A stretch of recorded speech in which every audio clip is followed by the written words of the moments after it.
industry, including provider organizations, technology companies, insurers, as well as the vast majority is patient groups with a common interest of advancing healthcare through the use of technology and data.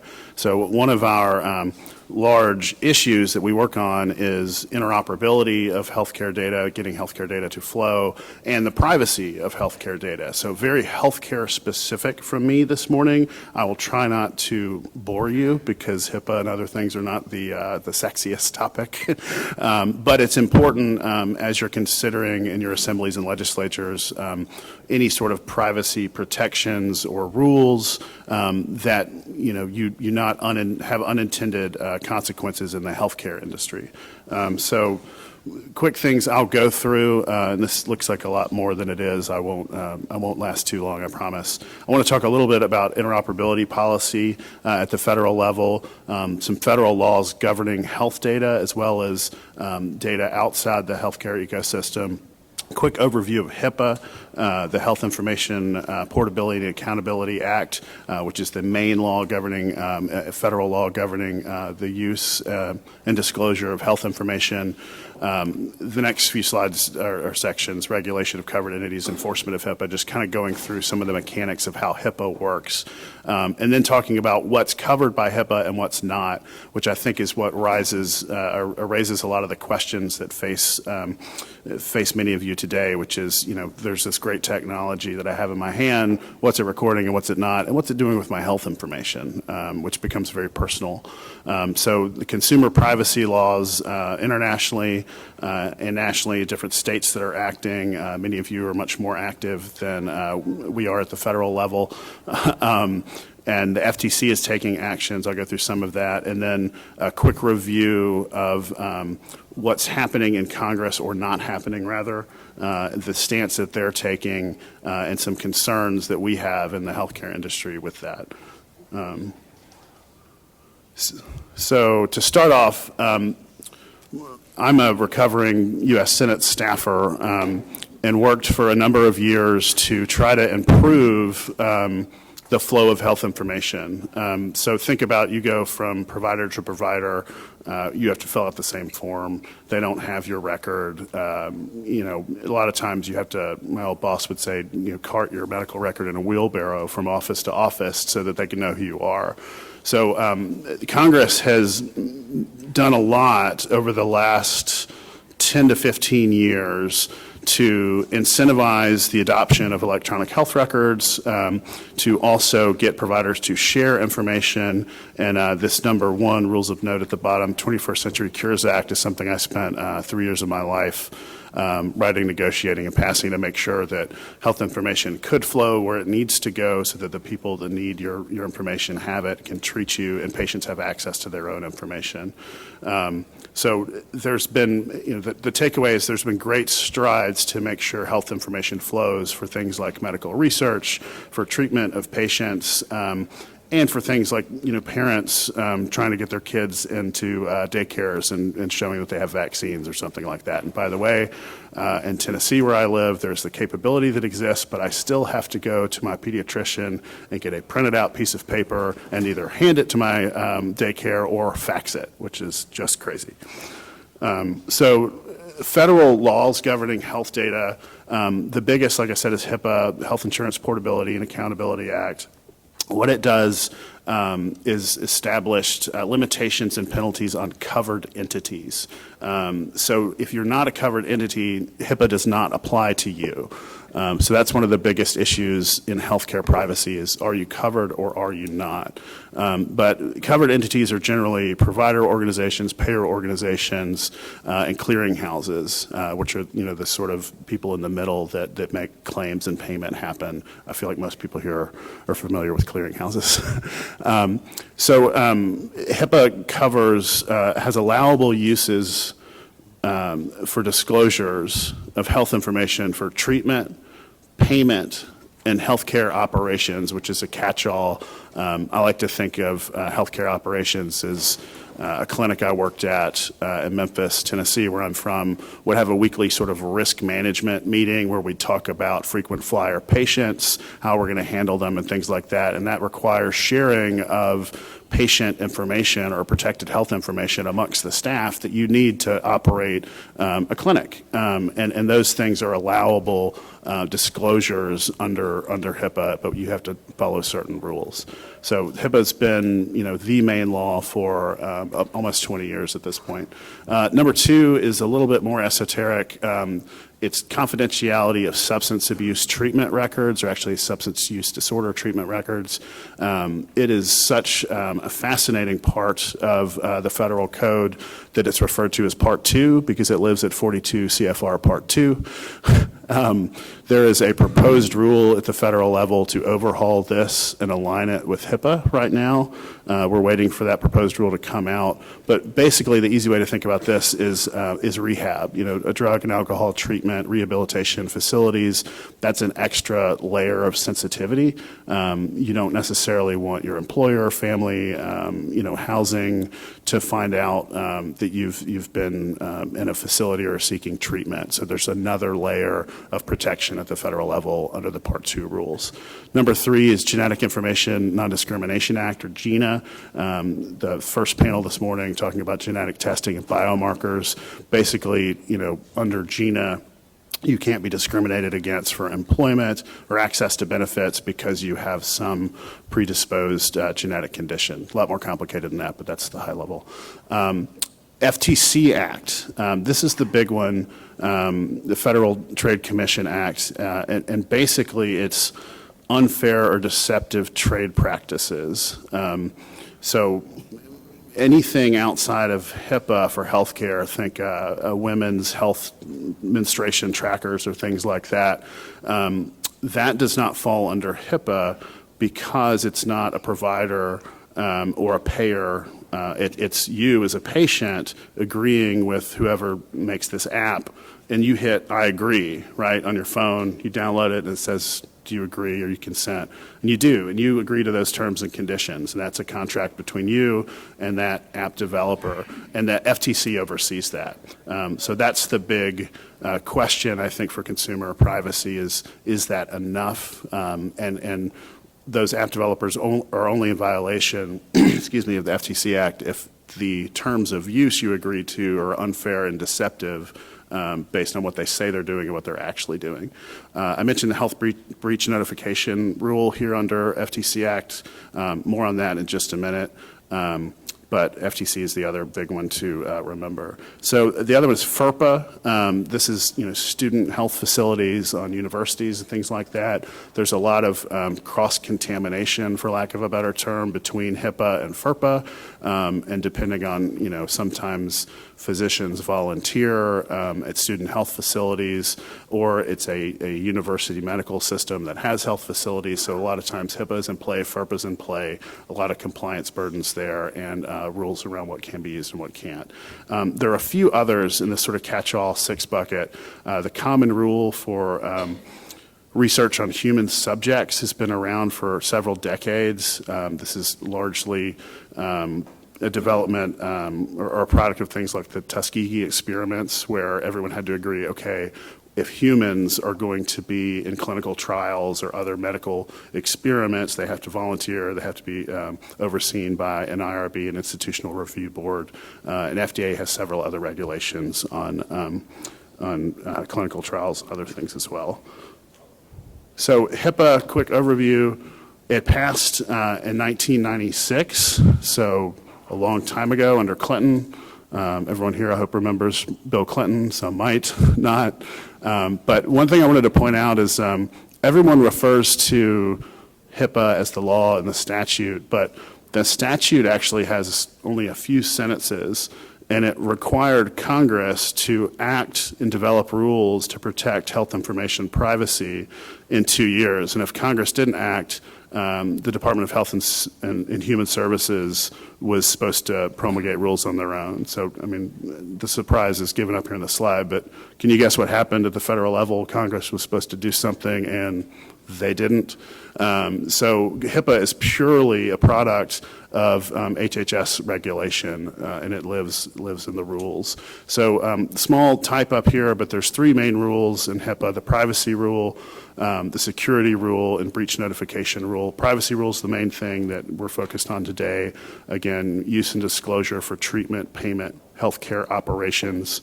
The security rule, which is cybersecurity, and then breach notification, if you actually have a breach, what you have to do and who you have to report to. A couple more things on HIPAA, and we'll move on to things y'all probably care more about. So covered entities, like I said earlier, health plans, clearinghouses, and providers. Everyone else isn't a covered entity.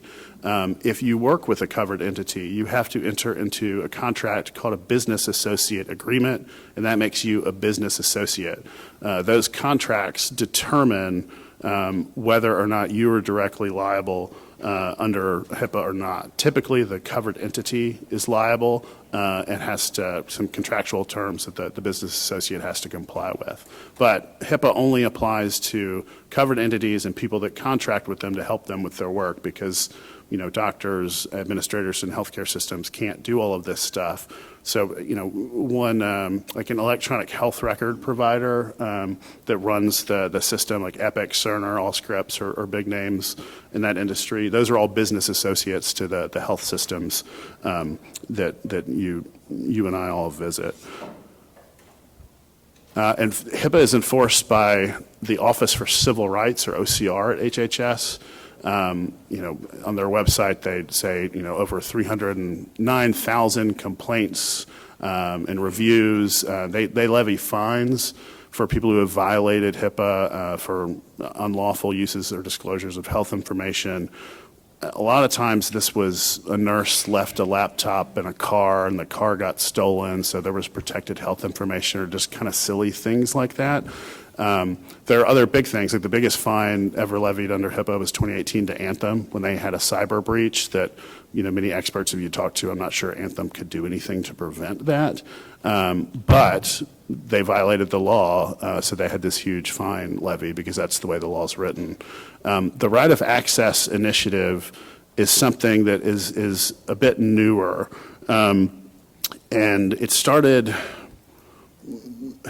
picking up under the Obama administration. The Trump administration pushed it further.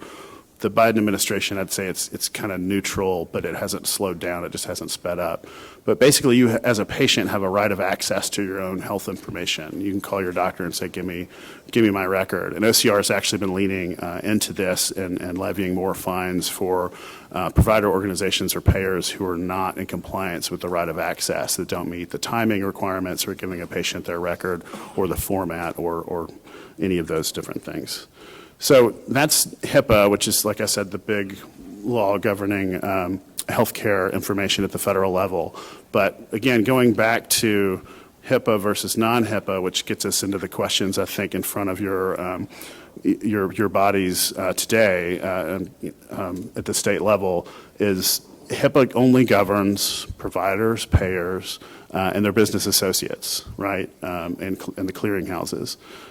So if you're not governed by HIPAA, you're under FTC, and it's just those terms of use. So, this watch that I'm wearing that tells me how unhealthy and sedentary I am, that has not changed my behavior, but I continue to wear it anyway, is not a HIPAA device, despite it has some healthcare uses. It's a wellness device, and some people would like it to be regulated as a healthcare device, but it's not an FDA-regulated device. It's something governed under the FTC Act and the I agree terms that I hit on the app that syncs every night and tells me how poorly I slept or things like that. So because of this, the rise of technology, like Representative Jordan said, that just surrounds us every day, and the convenience that you trade, right, as a person, to be like, when I leave here and I want to go to lunch, Uber or Lyft will know exactly where I am, so someone can come pick me up in 2 minutes and take me there. And I hit I agree for that so that they can track me and know where I am, because it's pretty great to have someone pick me up there and drive me to wherever I want. I get a private driver, right? So we're trading our privacy for that convenience and that service. And the question is, what rules under how that data is collected, what data is collected, and how they can use it have started to raise questions. Like, that's kind of creepy, right? Particularly for healthcare, what are people doing with it, things like that. So, Europe was the first big actor under the GDPR. California was the first big actor in the U.S. to have a very big sweeping law governing the use of data, and things like the right to have your data deleted, the right to have access, like the patient right of access under HIPAA, to know what's being collected and things like that. I think in practice, a lot of these laws, as you're considering them, basically turn into more I agree based buttons. Wrap agreements, is that the legal term? Sorry for botching that. But it's something to think about, like if it's just another layer of consent or another sort of pop-up that your law is creating, is that helpful or not? Also, for healthcare, very quickly, this, right to be erased, right to be forgotten, right to have your data deleted may not make as much sense in healthcare. The scale said it's like a little 10 pounds heavier this morning when I went to the doctor, and I don't think my record should show that. You should delete it, Maybe for healthcare there should be a different standard. So states are acting on this. This is from the International Association of Privacy Professionals. They basically credential lawyers and other folks on privacy laws. And this is this past sessions of legislatures, bills popping up everywhere, a few passing and being signed, but we expect more next year. So states are acting. The FTC is also acting, and this actually started last year. Remember I mentioned that health breach notification rule? Lena Khan, the new commissioner at FTC, or newish commissioner, changed the interpretation of the health breach notification rule to basically loop in more of these health or wellness apps or devices to be covered under what they consider healthcare products. So FTC is basically stretching its authority to bring in more people to its regulation. We haven't seen a lot of enforcement for that yet, so there's still, I think, some legal questions, but it's something that's out there. There's this other thing that happened this year, y'all might have heard of. It was called the Dobbs decision, where the Supreme Court decided to overturn Roe versus Wade. So as a healthcare policy nerd and former Senate staffer and an attorney who is abundantly cynical, when you're trying to do something good in healthcare, all roads lead to abortion, and you have to be very careful because it's a very sensitive issue. Both sides have arguments that are very well ingrained and strong, and if you're not careful to figure them out in advance, your pet bill or project will die because of abortion. Well, abortion is now the biggest issue in the country, one of the biggest issues for the election last week, and it's directly related to privacy. So these women's health trackers are now something that more bills and proposals are coming out in federal Congress and state houses to protect women's health, to make sure people aren't tracked for different reasons related directly to the Dobbs decision. There was an executive order released by President Biden on privacy. So the administration is now acting more than it was previously while Congress is stalled on a sweeping federal privacy law. The biggest thing they've done other than this health breach notification rule, which I think would pull in a lot of the apps in question, is they released in August an advance notice of proposed rulemaking. So basically, the administration through FTC is showing we are going to enter a rulemaking phase. It'll take a couple years. We're going to take action on healthcare privacy while Congress is stalled. So the next thing is ADAPA. This is what Congress is working on and why Congress is stalled right now. American Data Privacy and Protection Act. or ADAPA because everything's an acronym in DC. So the biggest issue of why consumer privacy, why consumer privacy laws are stalled at the federal level are, one, federal preemption. Is the federal law the supreme law of the land, or can states do things above and beyond or differently? And two, private right of action. Can a person whose rights were violated under the proposal, if those rights were violated, can they bring a case as an individual in court? So Republicans and Democrats disagree on that, and those two issues have effectively stalled any advancement of a consumer privacy bill in Congress so far. This year, for the first time, a large bipartisan bill, ADAPA, emerged in the House of Representatives. It had the support of Cathy McMorris Rodgers, the ranking member from Washington State on the House Committee of Energy and Commerce that has jurisdiction over privacy and health care, and Frank Pallone, the chairman from New Jersey, also of an Energy and Commerce Committee. They were the lead sponsors. And Roger Wicker, the senator from Mississippi, who's the ranking member of the Senate Commerce Committee in the Senate, also supported this bill. So you have two Republicans and a Democrat coming out, and this is the first time like, oh wow, this might get some traction. Everyone who worked in DC privacy world and health privacy knew this bill was DOA this Congress because Maria Cantwell, the chairwoman of the Senate Commerce Committee in the Senate, hates this bill. I think the reasons change depending on who you ask, but because she controlled whether or not the Senate Commerce Committee would take up the bill and she was opposed to it, it would never have moved in the Senate. However, this bill has moved significantly in the House. The Energy and Commerce Committee held a subcommittee markup. It passed overwhelmingly. The next week, they held a full committee markup, and it passed overwhelmingly. Congress went into their August recess, and I was told they would bring it up to the House floor in September.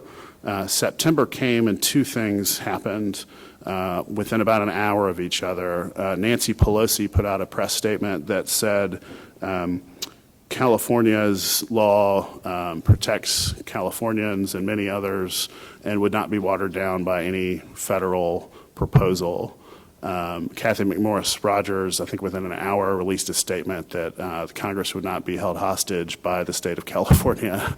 So I think you could say negotiations broke down, right? And they're still saying, maybe they'll pass it through the House at the end of the year, but I think it's unlikely. And I'll wrap here in a moment to give my colleagues some more time to talk about the things you might be more interested in. But I want to, the takeaway here is healthcare has been regulated at the federal level and the state level under some very old laws. Sometimes these laws might need to be updated and rethought given the emergence of technology, but at the same time, you don't want to mess up the advances that we've made in the delivery of health care, care coordination between providers and payers, families and caregivers, because it's important. Also from an innovation standpoint, we want healthcare information to flow, assuming there's consent from the patient or other things, to make sure that there are treatments and cures being developed, right? We want to cure cancer. That requires some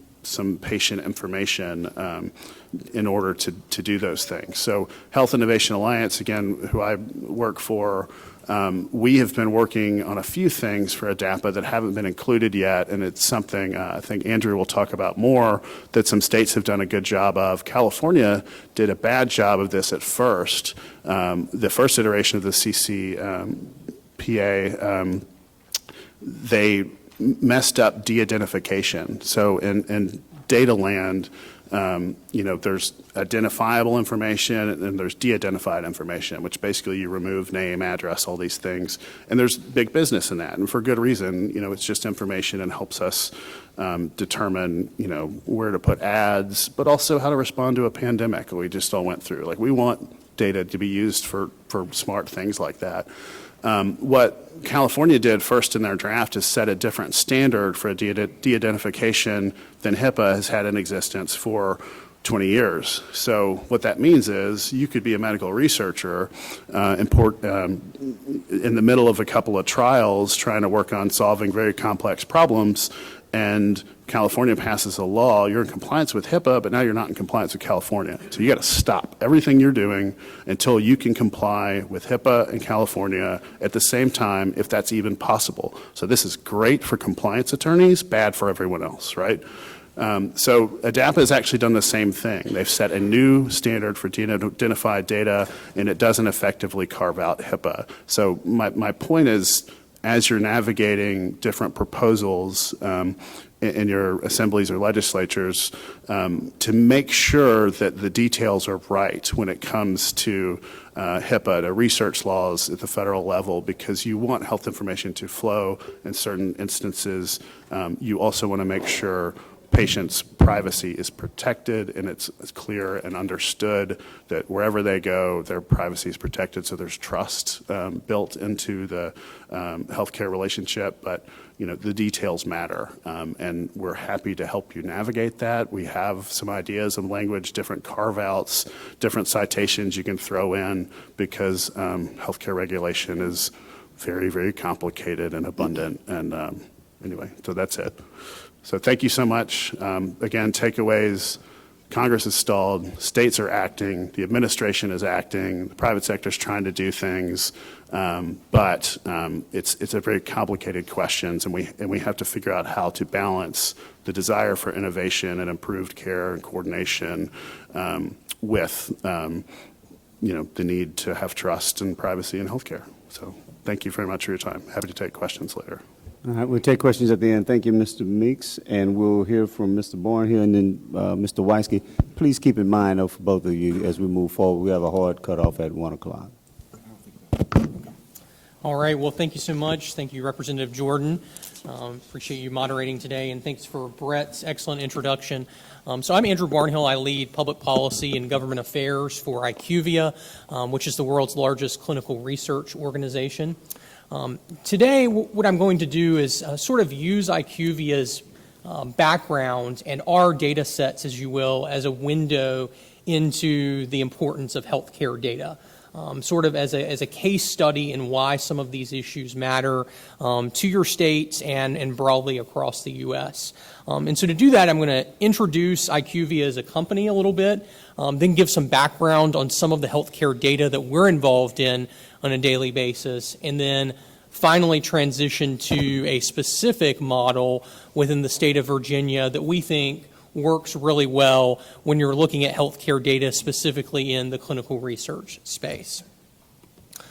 So to begin with, for those that aren't familiar with IQVIA, we're a company of about 80,000 people around the world, with our U.S. headquarters in North Carolina and in Connecticut. And you think about us, you can really consider us as almost two companies in one within the healthcare space. One is a large healthcare data company. So healthcare data sets regarding prescription data, also the leveraging of EHR data to do analysis, surveillance data to help health departments at the state, regional, and federal levels. But we're also a very large clinical research organization. We conduct anywhere from 300 to 400 clinical trials at any given point. If you think about who our clients are, they are all the pharmaceutical manufacturers, both the major ones and the small biotechs as well. To put a finer point on it more recently, we conducted 2 of the 4 clinical trials on the approved vaccines during COVID-19. But in addition to that, we have a variety of data sets and data analytics capabilities that can be leveraged to help governments at the state level and, of course, at the federal level and globally as well. To give you some examples of some of the work that we did during COVID that kind of gives you an eye into the uses of healthcare data, we were actually contracted by some unlikely organizations during that time, during the first year, if you will. Both the NFL and the NBA brought IQVIA on to do COVID-19 monitoring and contact tracing, as well as to develop the COVID bubble. We also did over 360 COVID-19 clinical programs that were designated for specific countries around the world to make sense of, at a surveillance level, not at an individual level, what's actually happening on the ground. And then, of course, we were able to work with individuals to develop some monitoring for local businesses, small businesses, to help forecast surrounding the pandemic itself. But we do this even in times when we're not in the middle of a pandemic. If you have a specific public health threat or public health concern that you want to track, IQVIA has the data and analytics capabilities to do so. One of the great examples of that type of data is what you would refer to as real-world data or real-world evidence. So this is healthcare data that is not specifically clinical in nature. So these are claims data, for instance, containing patient-level diagnoses, test order, drugs prescribed during, both office visits to healthcare professionals as well as to other sites. This is also dispensing and utilization reports. So we have the largest collection of prescribing data in the world that we employ both to help retail pharmacies, physician groups. We work very closely with the AMA, but also to help governments in particular.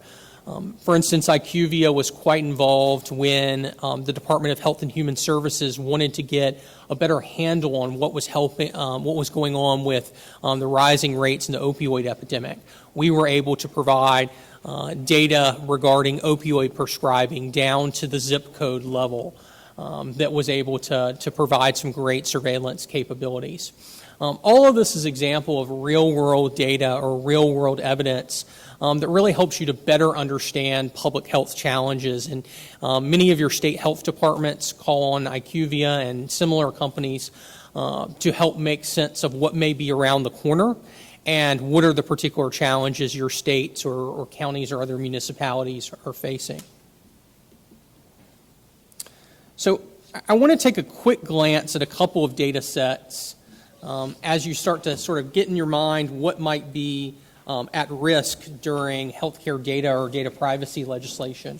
One is the National Prescription Audit, which IQVIA conducts, which measures the demands for specific prescriptions and takes a look at drug utilization as well as prescription size and average consumption down to the granular level, down to the local level, but also nationally.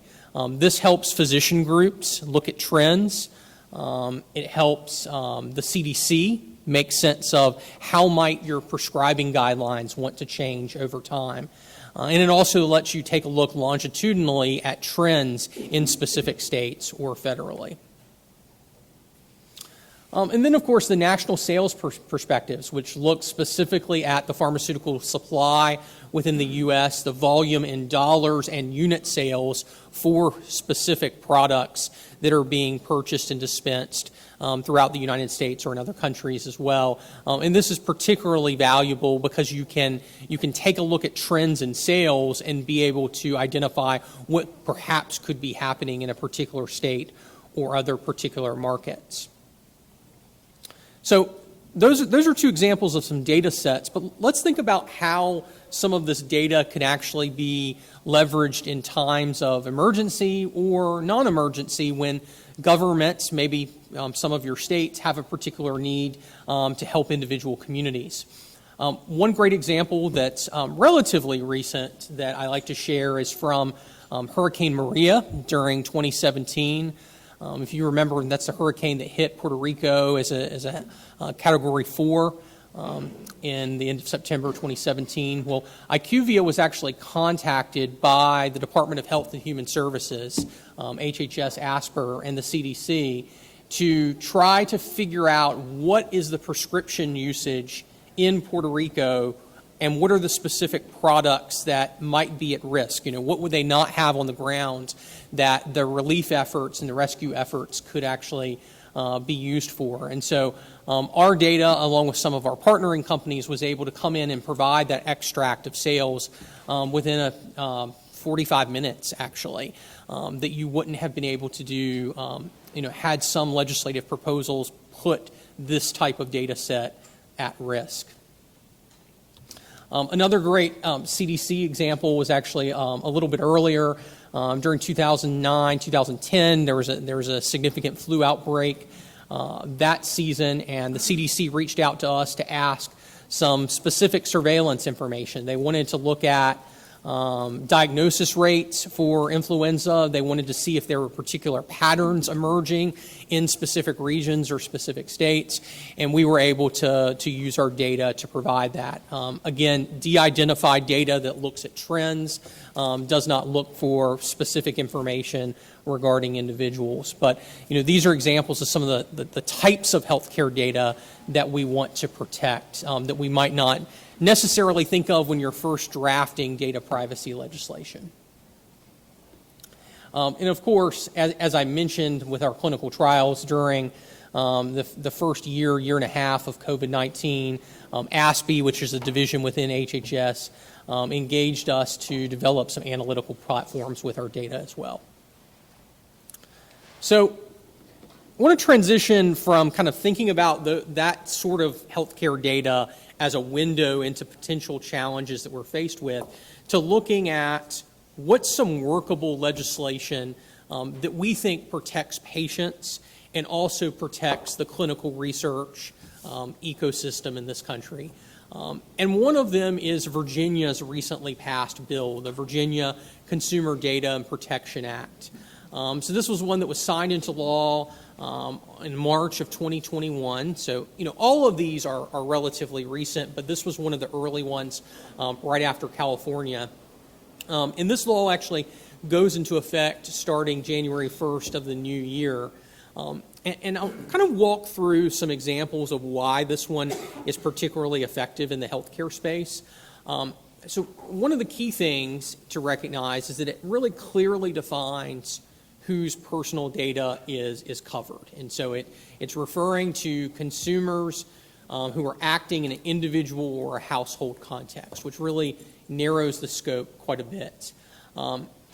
It also doesn't really impose any significant record-keeping requirements on small businesses, which is one of the challenges that we've seen with a number of these pieces of legislation that make it difficult for smaller healthcare companies or others to respond, aside from some basic documentation of data protection requirements. So, in general, both the definitions and the scope tend to be quite favorable. But it also protects patients with quite a number of certain rights and consumer protections that are very similar to what you saw in California's more expansive bill. So, the rights to know, to access, and to confirm your personal data, the right to delete much of your personal data, and to correct any inaccuracies that might pop up, the right to data portability, which is quite significant, as well as the right to opt out of a number of transactions, such as the sale of your personal data. All of these are pretty broad protections for individual consumers that we think sets up a really nice framework to achieve what most legislators who are thinking about data privacy legislation are concerned with. But more specifically, this is a really good bill for healthcare data, like the examples that we've talked about earlier today. It certainly, Brett really distinguished early on the distinction between what's covered by HIPAA and what's not. This one certainly has a carve out for protected health information under HIPAA, but it also has some protections for some healthcare data that fall outside of that scope. One great example was academic research. Think about research that goes on at colleges and universities that we collaborate with in our clinical trials. That's protected here as well. There's also information that's de-identified. So we've talked a little bit about de-identification. Is given an exception for the purpose of medical or clinical research. And specifically, there's actual language that includes information conducted as part of the clinical research process that is carved out from this piece of legislation itself. Back to our thinking a little bit about small businesses, though, it doesn't impose very difficult compliance requirements. It also includes what they call a 30-day cure period, which allows companies that receive some sort of notification that, hey, you're not in compliance here. They have 30 days to communicate with the state AG and to respond to that and correct it as well. So overall, this is on balance a piece of legislation that really protects your consumers, protects your patients, but also doesn't cause problems to the clinical research and healthcare data ecosystem that is so important to some of those larger trends that we were talking about early on. So companies like IQVIA, in general, want to see privacy legislation because we think it's important, vastly important to the patients that we work with every day. But we also want to make sure that it's done right. And the Virginia model is a great example of one that's done well. And we are certainly happy to collaborate with you and your states to think through what might work for your state and what you could potentially borrow from with this. But with that, I'll stop there, but I thank you for the opportunity, and hopefully this gave you a chance to think through healthcare data as potentially one of the most significant features of data privacy legislation as you move forward and take these thoughts back to your states. So, thank you. Thank you, Mr. Barnhill. All right, Mr. Weisky. Thank you. And I'll cover all other lines in my time remaining, waiting for the slides to come up here. I'm J.P. Weisky. I apologize for not changing my bow tie for a new role with Horizon Government Affairs here, our new role for this. Wanted to start off with a discussion on what's going on in insurance generally and the use of technology and data. If you look at when we talk about InsurTech, and that's really, data is a fundamental subset of this, there are fundamental changes that are going on inside insurance and the way they're operating from a customer relationship management. Companies are using new ways to communicate with consumers and using data to sort of inform those. Big data and AI is creating a number of changes in operations that we'll talk about, and it's changing the products that are available and the products that are available for sale in the marketplace. There's been significant investment in this just in 2021, although the numbers are down this year.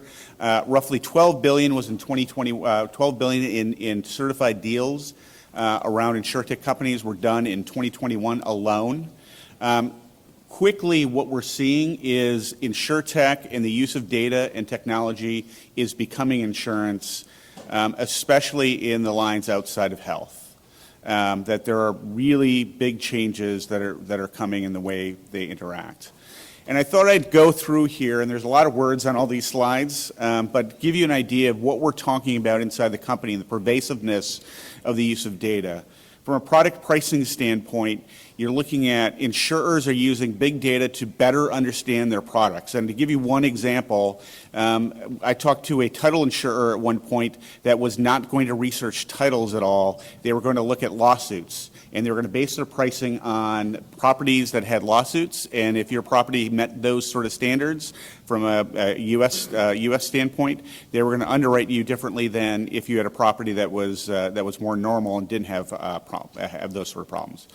Underwriting, the access to data, both from a consumer and directly and from other standpoints, is making it a lot easier to segregate risk inside a number of these products. Again, think about your car and driving apps and the way those sort of work. But not only that, there's efforts to take a look at in some car driving whether or not you're going the safest route every day, or whether or not. So it's not just whether or not you're driving; it's whether or not you're driving the right safe route to get to where you're going.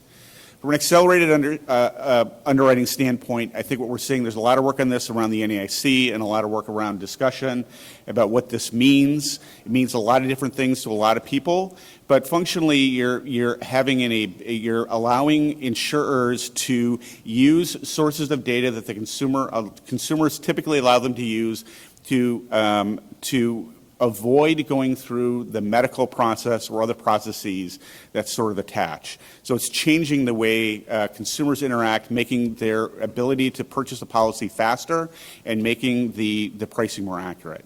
When you move on to more consumer-based relationships rather than the pricing and the underwriting, you're looking at the use of data to sort of find new ways to interact with the customer based on the information that they're sharing in a public way. Sometimes it may come across as a little bit creepy, but it's certainly something that's happening. From a claims perspective, they're using a variety of information to be able to go through the claims. There are property insurers that likely used satellite and drones over hurricane areas to verify whether or not, what the damage was on roofs across a broader population. They do this particularly in hailstorms, so it avoids the contractors coming in and using ball-peen hammers to fake damage to roofs. In other ways, they're also using it to take a look at the claims process and to start or end. Well-known, the use of the Death Master file in Social Security Administration, some of which has been curtailed in the life insurance industry because of data access issues, but it made, in a lot of cases, it a lot easier for consumers to be able to file their claims because the insurer had information on whether or not the person was in fact alive or dead. And then in addition to that, when you're looking at vehicles and other stuff, they're putting together databases, and there are companies that have, if you're able to send in recs, they're being able to give you an accurate estimate on your loss within minutes of you being in an accident and whether or not that vehicle is in fact totaled. Similarly, in loss reduction, insurers are using data to sort of better understand how consumers are looking at this. Wearable technology is certainly going to be key to get people to live healthier, even if it doesn't work on people like Brett. Genetic testing, similarly. I mean, it's no longer just information that's used to underwrite. They're also looking at being able to counsel individuals on conditions, and that allows them to avoid claims or pay claims later and allows the person to be healthier. In a lot of cases, these are arrangements where the consumer interest and the insurer interests are perfectly aligned. Obviously, you want to stay alive longer, and the life insurer wants you to stay alive longer, right? And so that is a clear interest alignment. One of the more controversial issues that the NAIC is working on is not necessarily directly related to insurance. In fact, it's done through a lot of unregulated entities. It's around lead generation. That's just something to be aware of. I know Martin Swanson from Nebraska is working on a model law issue there. We can talk about that more if folks are interested, but the idea that you're gathering information to generate leads, sending that information to a licensed insurance agent. In the best cases, they're pre-qualifying those arrangements, and there's a soft handoff, and the consumer gets a better sense of what product they should do before talking to the agent. In the worst cases, Martin highlighted in his presentation as a regulator from Nebraska that an Oklahoma tree stump removal place called him to ask if he needed tree stumps removed. Fraud detection, I talked to one entity, contracted entity, that claimed that they could take a look and based on the fraudster's voice and the words they use, could re-identify the individual when they were years later in a different insurance company under a different name and trying to use the same scam to go forward. So data is being used to sort of look at that as an issue broadly and to figure out how you can find fraud and how you can prevent it from moving forward. And I think key here, too, lastly, is product development. I mean, consumers have different interest levels. They're looking at things like sliders and other things to see where the sweet spot is. They're making experiments. There are travel products, app on, app off products. In one case, we talked to an insurer that wanted to allow their members to vote on whether or not these were actually claims from a coverage standpoint. That didn't go anywhere, thankfully, because that's a horrible idea. But it was clearly a marketing. And then, private data, that they get access to has been used to sort of build new sort of models.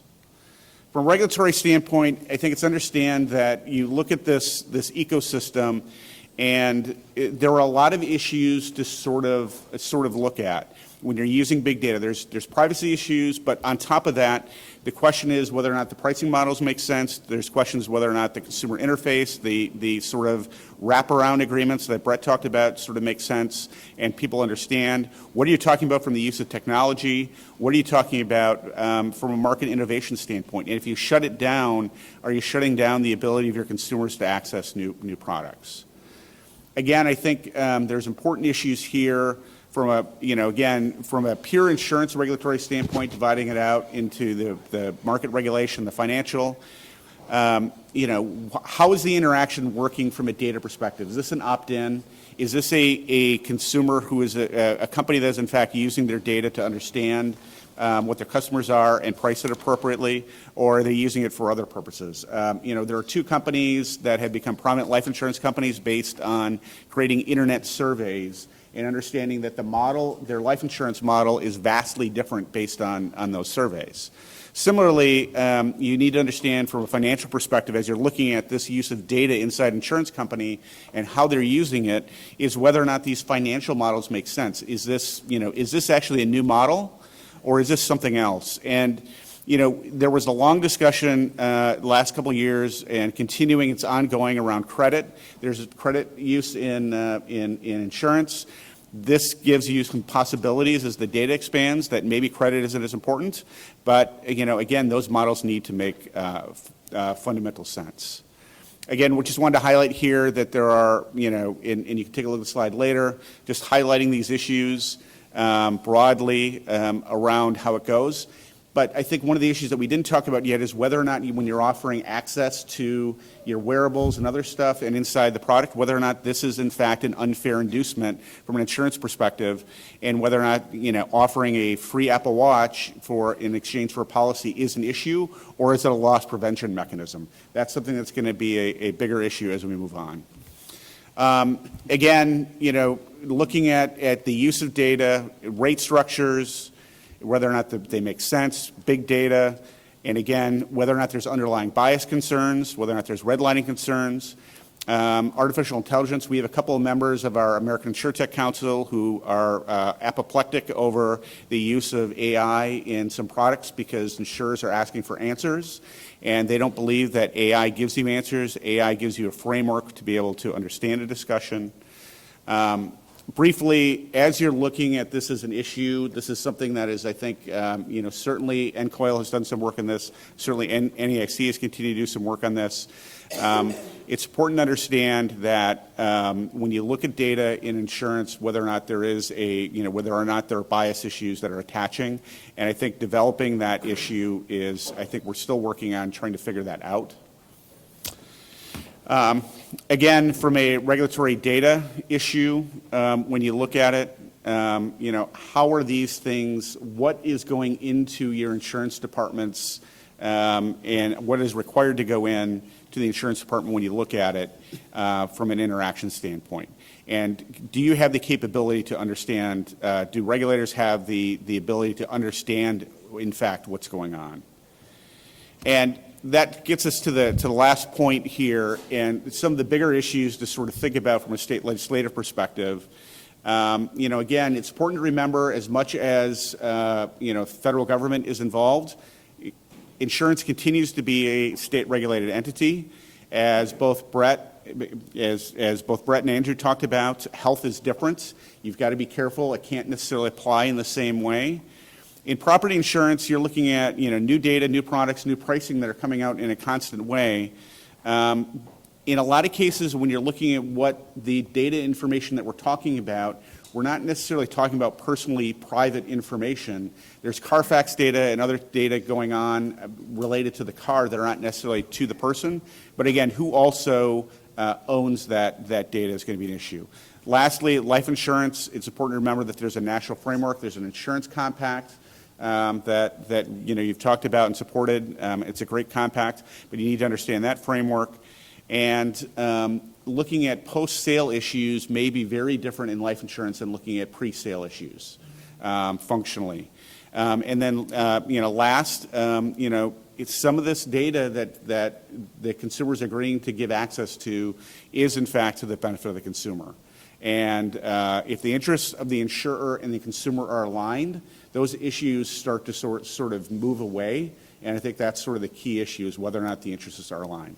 So with that, I'll stop and happy to answer any questions. Thank you, Mr. Weinske. All right, we have any? All right, Representative Wood.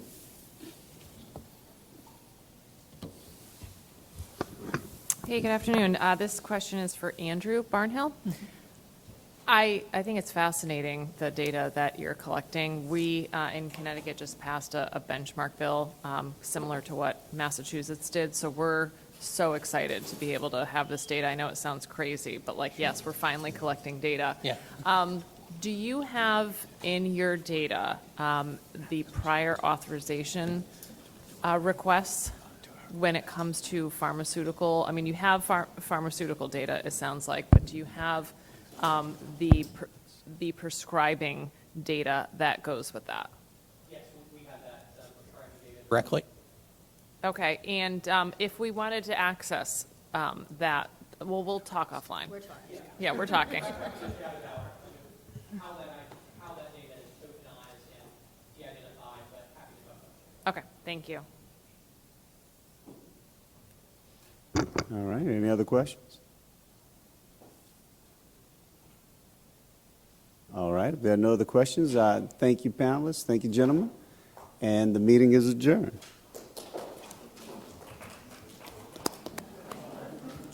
Look at that, now we're ahead of schedule.